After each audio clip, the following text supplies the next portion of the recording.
Pihak kejaksaan datang ke kantor Hua In. Mereka akhirnya menangkap Pak Miran atas tuduhan penggelapan dana. Namun di saat itu Han Sang-il hanya terdiam melihat Pak Miran ditangkap. Dan itu pun membuat Pak Miran sangat kesal. Akhirnya berita tentang penangkapan Pak Miran pun menyebar. Hwan-su juga tidak menyangka hal itu bisa terjadi. Sebelumnya, Seo Do-yun sudah meminta kakak ipar Hwan-su untuk melaporkan Han Sang-il. Dan sekarang pihak kejaksaan masih menuju pavilion milik Han Sang-il dan akan menggeledah semua barang yang ada di dalam rumah tersebut. Melihat hal itu, Lee Jin datang dan dia terlihat sangat panik. Nah, pihak kejaksaan akhirnya menyita semua barang-barang yang ada di dalam rumah tersebut, termasuk sebuah berangkas yang disimpan oleh Han Sang-il. Lee Jin kemudian diam-diam meninggalkan tempat tersebut. Melihat hal itu, Seo Do-yun langsung pergi dan juga mengejarnya. Mengetahui Lee Jin berada di dalam kamar, Seo Do-yun mendobrak pintunya dan akhirnya terjadilah pertarungan di antara mereka berdua. Namun akhirnya Seo Do-yun berhasil menghentikan Lee Jin dan melihat bekas luka tusuk di punggungnya. Mereka kembali bertarung dan Lee Jin berhasil kabur. Namun Seo Do-yun terus mengejarnya hingga akhirnya terjadilah pertarungan di antara mereka yang membuat Lee Jin tidak bisa melawan Seo Do-yun. Lee Jin pun tidak bisa berbuat apapun. Seo Do-yun menunjukkan bukti rekaman Lee Jin telah melakukan pembunuhan kepada Oh Yeon-su. Pada akhirnya Lee Jin ditangkap oleh polisi dan Han Sang-il hanya melihatnya dari kejauhan. Dengan penangkapan Lee Jin, otak dari pembunuhan akan segera terungkap, dan Seo Do-yun menyadari hal tersebut. Dia pun kemudian menemui Han Sang-il dan mengatakan kenapa dia melakukan semua itu. Namun Han Sang-il masih mengelaknya dan berbalik mengancam bahwa Seo Do-yun mencuri buku besar. Kemudian Han Sang-il menggali sebuah tanah, ternyata dia menyimpan sesuatu di dalamnya. Setelah dibuka, ternyata isi kotak tersebut adalah sebalok emas yang digunakan Yong-min untuk membunuh ketua Kim Duo. Han Sang-il terlihat pergi ke kantor kejaksaan untuk bertemu dengan Pak Miran. Namun Pak Miran terlihat kesal karena Han Sang-il tidak melakukan apapun. Akhirnya dia menyadari bahwa semua ini adalah ulah Han Sang-il. Pak Miran terlihat sangat marah, dia pun menyebut Han Sang-il sebagai pelayan rendahan. Tentu saja Han Sang-il tidak terima dengan sebutan itu. Pak Miran kembali menuduh bahwa Han Sang-il adalah orang yang membunuh suaminya dan orang yang mencoba membunuh Oh Hwan-su. Namun Han Sang-il berusaha menyangkalnya. Pak Miran bertanya apakah kesalahannya. Ternyata Han Sang-il sakit hati karena dia tidak pernah diperlakukan seperti manusia dan dianggapnya sebagai seorang pelayan. Han Sang-il kemudian menunjukkan balok emas yang digunakan Yong-min untuk membunuh Kim Duo. Tentu saja Pak Miran sangat kaget. Dan akhirnya Han Sang-il mengancam Pak Miran untuk mengakui semua tuduhan. Jika tidak, semua aibnya akan diketahui oleh publik, di mana dia mempunyai anak di luar nikah dengan seorang pelayan dan anak tersebut yang membunuh ayahnya sendiri. Han Sang-il kemudian pergi dengan membawa kembali balok emas tersebut. Tentu saja itu adalah balas dendam yang dilakukannya kepada Pak Miran. Sementara itu, Kim Yong-guk mengajak Jang Tae-ra ke suatu tempat dan memberikan sejumlah uang yang sudah dia siapkan. Dia pun meminta maaf karena hanya itu yang bisa dia berikan. Jang Tae-ra bertanya apakah Kim Yong-guk benar-benar mencintai Oh Hwan-su. Dan Kim Yong-guk pun mengatakan bahwa dia benar-benar mencintai istrinya.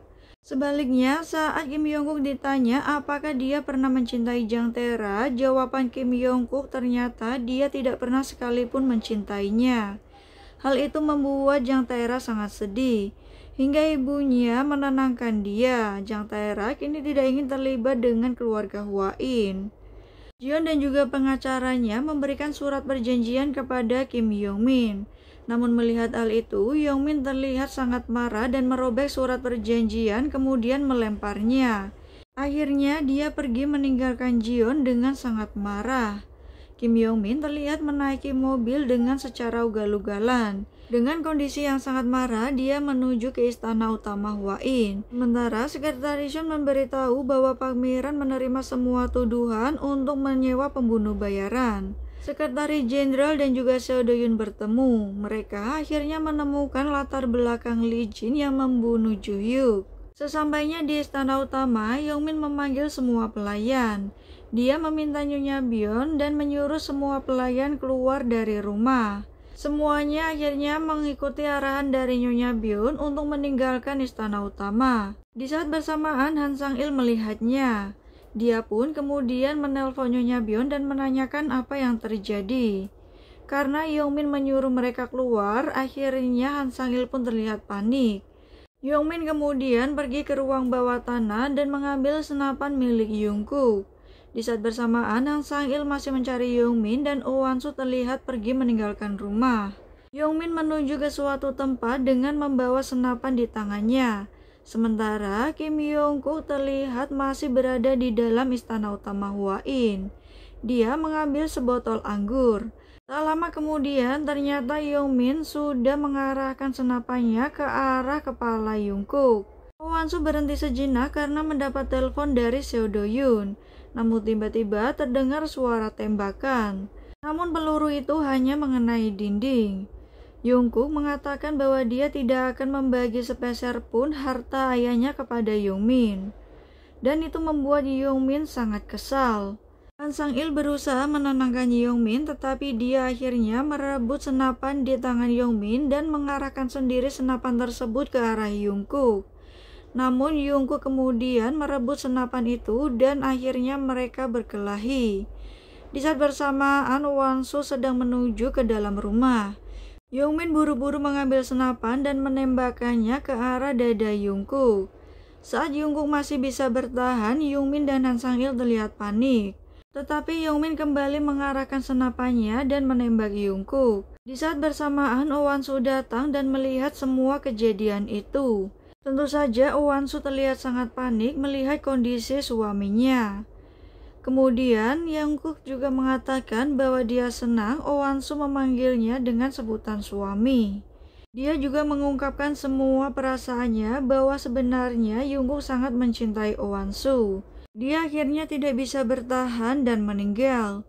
Oh Wan-soo terlihat sangat syok dan juga terus menangis. Han Sang-il mempunyai rencana busuk. Dia akan membuat Oh Wan-soo sebagai orang yang membunuh suaminya sendiri. Kemudian dia meminta Yong-min untuk segera pergi meninggalkan tempat tersebut. Han Sang-il kemudian menelpon polisi dan melaporkan terjadi pembunuhan di istana utama. Komisaris Jenderal mendapat informasi tersebut dan mengatakan kepada Seo Do-yoon. Han Sang-il terlihat mengelap senapan yang digunakan Yong-min. Nah, dia sudah sangat yakin bahwa Oh Wan-soo yang akan menjadi tersangka. Polisi pun akhirnya datang ke tempat istana utama dan mereka memanjat pagar. Polisi masuk ke istana utama untuk mengamankan tempat itu. Han Sang-il menuduh Oh Wan-soo yang membunuh suaminya sendiri. Akhirnya Seo Do-yoon pun tiba di istana utama. Dia buru-buru masuk ke dalam rumah. Semua polisi sedang mengidentifikasi siapakah pelaku pembunuhan yang sebenarnya. Namun Han Sang-il mengaku bahwa dia melihat Oh Wan-soo membunuh Kim Jungkook. Tentu saja Seo Do-yoon sangat marah. Dan Oh Wan-soo mengatakan bahwa semuanya adalah kebohongan. Akhirnya mayat dari Kim Jungkook pun dibawa ke rumah sakit.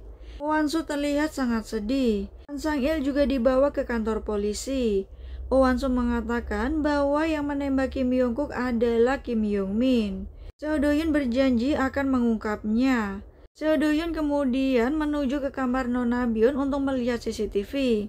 Namun semuanya sudah dihapus. Dan mobil Kim Yong-min masih terparkir di garasi. Artinya Kim Yong-min masih berada di sekitar istana utama. Saat masuk ke sebuah kamar, Seo Do-yoon menemukan sesuatu yang mencurigakan di dalam lemari. Dia mendekatinya dan kemudian membuka lemari tersebut.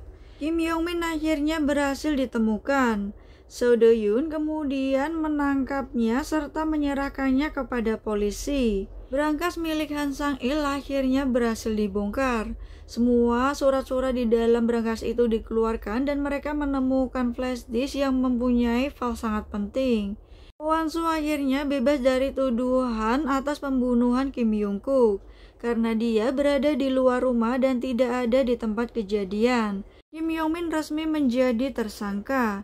Sementara itu, Komisaris Jenderal memberitahu Seo Do-yoon bahwa Park Mi-ran mengaku dia menyewa pengawal Lee Jin. Kim Yong-min pun ditangkap dan juga dipenjara. Oh Wan-soo kemudian datang menemui Park Mi-ran. Oh Wan-soo kesal dan bertanya apa alasan dia ingin membunuhnya. Namun semua alasan yang diberikan Park Mi-ran tidaklah masuk akal. Karena sebenarnya Oh Wan-soo tahu bukan Park Mi-ran-lah pelakunya. Dia pun menyuruh Park Mi-ran untuk menebus semua kesalahannya dan meminta Park Mi-ran untuk tidak menanggung semua kejahatan yang dilakukan oleh Han Sang-il. Saat hendak pergi, Oh Wan-soo juga mengatakan agar Park Mi-ran segera sadar. Seo Do-yoon mencari cara agar membuat Han Sang-il ditangkap. Dia teringat mempunyai rekaman ketika Oh Yeon-soo menyerahkan buku besar. Kemudian Lee Jin membunuhnya. Hal itu bisa menjadi bukti bahwa sebenarnya Han Sang-il yang menyuruh Lee Jin untuk melakukan pembunuhan. Seo Do-yoon kemudian menemui Han Sang-il yang sekarang menjadi CEO Hua In Group. Dia terlihat sangat sombong dengan pencapaiannya saat ini. Seo Do-yoon menganggap bahwa Han Sang-il terlalu serakah. Seo Do-yoon juga bersumpah akan menghancurkan Han Sang-il karena telah membunuh Ju-hyuk.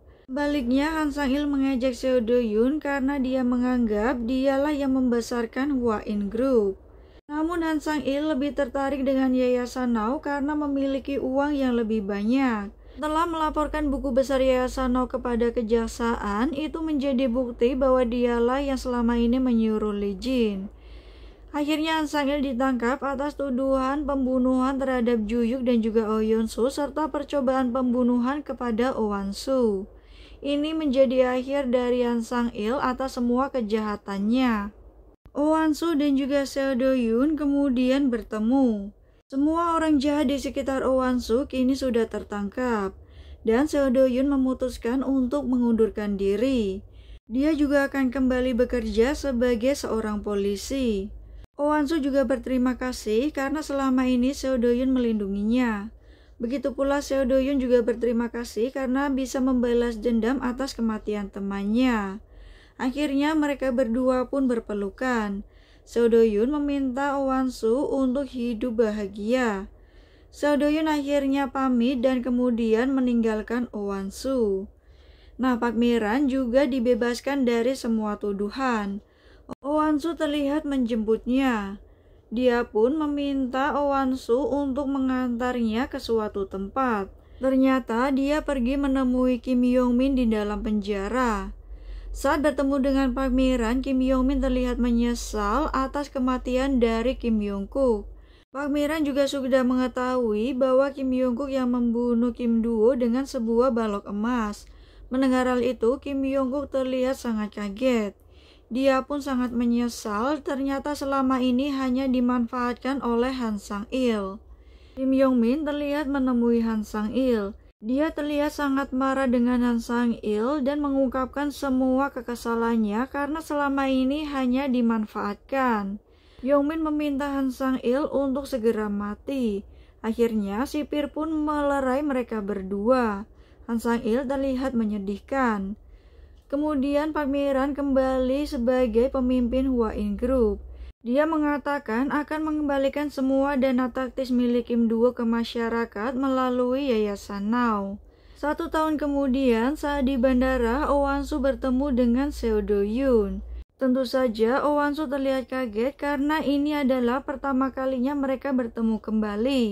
Seo Do-yoon datang bukan sebagai seorang polisi, melainkan sebagai seorang sukarelawan yang akan bergabung dengan Yayasan Now. Keduanya terlihat sangat senang. Seo Do-yoon juga menunjukkan rompi miliknya.